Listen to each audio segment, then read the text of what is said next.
Tu sais, je suis content que ça marche parce que je vous jure, ça fait pas longtemps que je vis en France et j'ai jamais joué en français. Jamais. Ça fait 2 ans et demi, j'ai commencé ici, je vous jure, dans cette cam. Et quand je suis arrivé, mon français était tellement éclaté que même moi, je comprenais pas ce que je disais. Sur la vie de ma mère. Et après, j'étais très très bon en arabe. Je soulevais des salles, j'étais là. Et en français, j'arrive, il y avait rien qui sortait. J'étais pas bon. Même moi, je dis sortez-le, il est pas bon. Et après, j'ai compris un truc, c'est incroyable. D'une langue à une autre, impossible de traduire les blagues. Les blagues, c'est très culturel, c'est des codes. Tu peux pas les traduire. Tu connais pas les codes des gens, leur vie, comment ils sont, leur subtilité, leur musicalité, surtout leur histoire. Tu connais pas l'histoire des gens, tu peux pas les faire rire. Et moi, j'ai charbonné pendant 2 ans et demi pour apprendre à parler français, tu vois, pour être tranchant dans mes sketchs et surtout pour connaître votre histoire. Vous avez une très belle histoire, les Français. Vous avez de très beaux musées. Je suis allé au Louvre. Le Louvre, c'est un des plus beaux musées du monde. Félicitations. Je suis allé au Louvre pour découvrir la culture française. J'ai découvert l'Égypte.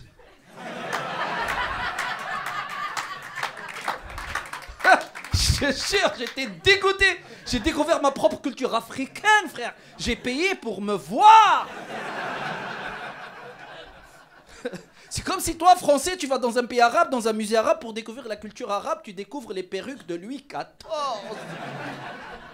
J'étais tellement dégoûté, je parlais avec un vieux qui travaille au Louvre. Je dis, monsieur, comment je fais pour découvrir la culture française? Il m'a dit, pars en Afrique.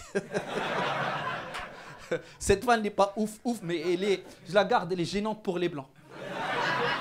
Regarde-moi dans les yeux, culpabilise, vas-y, je te jure. Non, mais quand je vois tout ce que la France a pris comme patrimoine, je suis pas dans la rancœur. Je sais pas, genre, les voleurs, ils ont volé. Non, on s'en fout, l'histoire, c'est l'histoire. Je dis, pourquoi là, les Français, ils ont pris tout ça, ils veulent pas nous prendre avec? Comme si c'est ta soirée, mais t'es pas invité. T'es deg. Il y a un pote à moi là qui passe la semaine chez moi. Tu vois, il télétravaille chez moi là. Il passe la semaine chez moi. Je connaissais pas le télétravail, moi, j'ai jamais télétravaillé. Et vous êtes des sacrés hypocrites.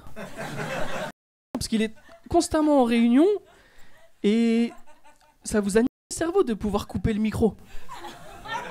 Tu sais, moi au début je comprenais pas, je le vois derrière son écran. Mais ferme ta gueule, toi tout le temps tu ramènes ta fraîche. Je dis parle comme ça, c'est collègue lui. Après je t'avoue, il y a une meuf, elle s'appelle Justine. Que elle parle, même moi elle m'a saoulé, je veux plus travailler avec elle. Alors que j'ai rien à voir avec elle de base. Hein. Tu sais, mais tu sais, je l'entends, il fait mais ferme ta gueule, que tu ramènes ta fraise et le projet. Tu vois pas, tu nous fais tous chier là avec ton projet là. Après il appuie sur un bouton, il fait je suis complètement d'accord avec toi Justine.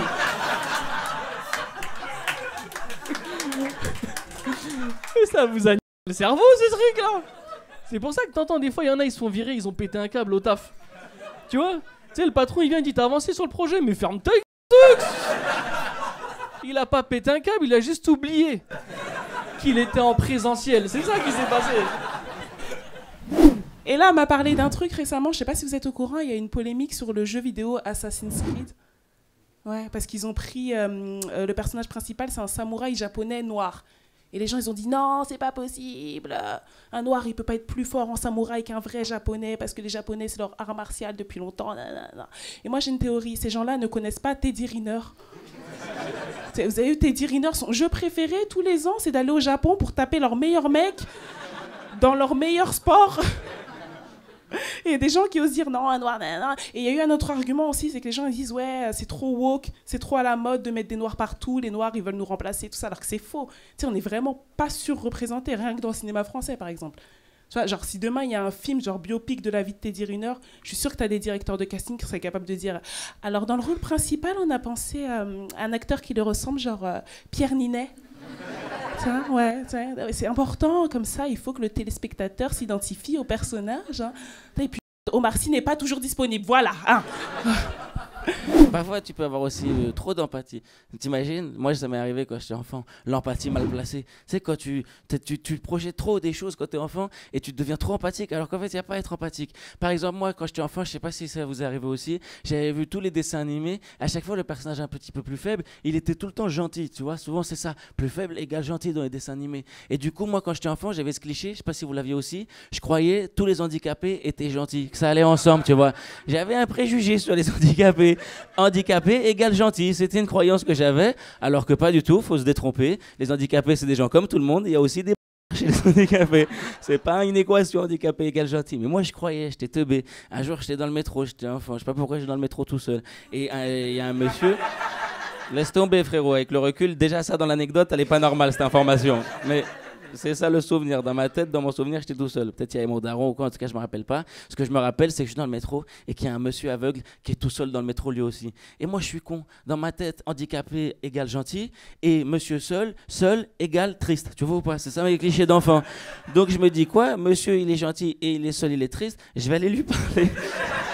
Frérot, il a rien demandé à personne. Moi, j'y vais, je traverse le métro en jugeant tout le monde. Genre, je suis une bonne personne et pas eux. Ah ouais, hein? Il y a que moi, je vais parler au monsieur seul et triste, hein? Il y a que moi, je suis un bon dans le métro. Vas-y, pas de galère, pas de galère. Le gars, il a rien demandé à personne, le monsieur. Et empathie mal placée, je vais lui parler. Et du coup, il était avec son chien. Et je me suis dit, en tant qu'enfant, comment tu poses une question à un mec qui est aveugle? Comment tu lances une conversation? Peut-être tu parles du chien, tu vois. Du coup, je lui ai demandé, je lui ai dit, comment il s'appelle votre chien, monsieur? J'ai pas raconté cette histoire à personne pendant des années parce que la réponse qu'il m'a donnée m'a trop vexé. Il y a que récemment, j'ai raconté à un pote, il m'a dit, mais c'est trop marrant parce que l'aveugle, il m'a répondu, ça vous regarde pas. Et moi...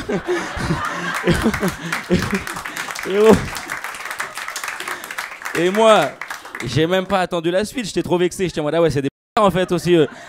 Alors que ça se trouve, Miskin, c'était une blague. Ça se trouve, 2 secondes après, il était en mode tu l'as et j'étais déjà parti en mode. Il était en mode t'inquiète. Absurde, frère. Absurde l'histoire. Il y en a qui me regardent, qui se disent ouais, les Paralympiques maintenant. Non. J'ai la béquille depuis 2 semaines, les amis. Au début, j'étais réticente de ouf. Maintenant, j'aime trop. Trop de privilèges avec la béquille, je vous assure. Je suis dans le métro, les gens se lèvent. J'ai l'impression d'être un prophète. Les gens se lèvent, ils me disent oui, prenez la place. Je dis non, pas celle-là. Celle-là. Je veux le hublot. Ah, je vous assure, je suis d'une insolence. Je sors du métro. Il y a ces petits étudiants qui viennent me voir pour faire des dons pour les assos et tout. Il y a un étudiant qui s'approche de moi. Il me dit, je vais pas vous déranger. Me dérange pas, chérie. Oh, c'est dingue, c'est dingue. Maintenant, je vois des gens en béquille. Je suis là, ouais, c'est ça, ouais. Ah ouais. Hier, j'ai vu un mec en fauteuil roulant. Je lui dis, bien joué, frérot. Là, je suis à 2 doigts de mettre des lunettes de soleil dans le métro et d'avancer comme ça, les amis. Vous inquiétez pas, ils verront pas de toute façon cette blague. Moi je dis FN, je dis pas RN parce que c'est eux qui veulent qu'on dise RN. Moi je leur obéis pas, moi je dis FN. Moi je dis je vote FN, je dis pas je vote RN. C'est un arabe qui applaudit, tais-toi. Là le FN ils sont dans la avec leurs histoires d'assistants parlementaires européens. Oh là là, il y a un procès, ils ont falsifié des documents, ils ont mal fait, ils ont acheté des calendriers. C'est vraiment du travail d'amateur, c'est mal fait. C'est vraiment du travail d'arabe, quoi. Je suis désolée. Jean-Marie Le Pen, là, il s'éclate, 96 ans avec des rockers néo. Vous avez vu ça? Je vous jure que c'est vrai, c'est pas une vanne. Marine Le Pen, elle a porté plainte contre les rockers, abus de faiblesse. Et eux, ils ont dit, bah non, c'est lui qui nous a forcés. Nous on était tranquilles, oi oi, il est arrivé, bon bah le respect des anciens quoi. Merci le Paname, vous étiez cool, merci beaucoup, merci. À Paris, j'ai découvert quoi aussi, le harcèlement de rue. À Paris, les femmes, elles subissent trop de pression de la part des hommes, je vous jure, c'est vrai. J'ai une pote à moi, Caro, m'a dit ouais Maë, des fois je rentre du travail le soir, il y a des hommes qui me suivent dans la rue. Je dis mais tu réagis comment quand c'est comme ça? Elle m'a dit Maë, c'est très simple, quand un mec me suit dans la rue, je rentre pas chez moi, comme ça il sait pas où j'habite. Je lui dis c'est bien ton délire, mais ça fait de la randonnée au bout d'un moment. Paris, c'est technique, hein. L'autre jour je me balade tranquillement, il y a une fille, elle vient, elle me prend la main, elle me dit excusez-moi, il y a un mec qui me suit depuis 20 minutes, est-ce que vous pourriez faire semblant d'être mon petit copain, comme ça il me laisse tranquille? T'étais où depuis tout à l'heure? Je t'appelle, tu réponds pas. Ça fait 6 mois on est ensemble, je fais des efforts. Maintenant t'arrêtes.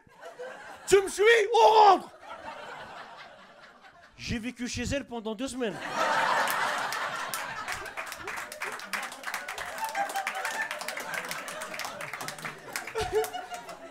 On est ressorti. Au bout de 2 semaines. Elle croise un mec, elle va le voir, elle dit excuse-moi, il y a un gars depuis 2 semaines. Moi j'arrive, je connais la technique. Le gars, il me dit ouais, tout, c'est ma copine. Je dis je crois pas, non. Elle m'a fait le coup il y a 2 semaines.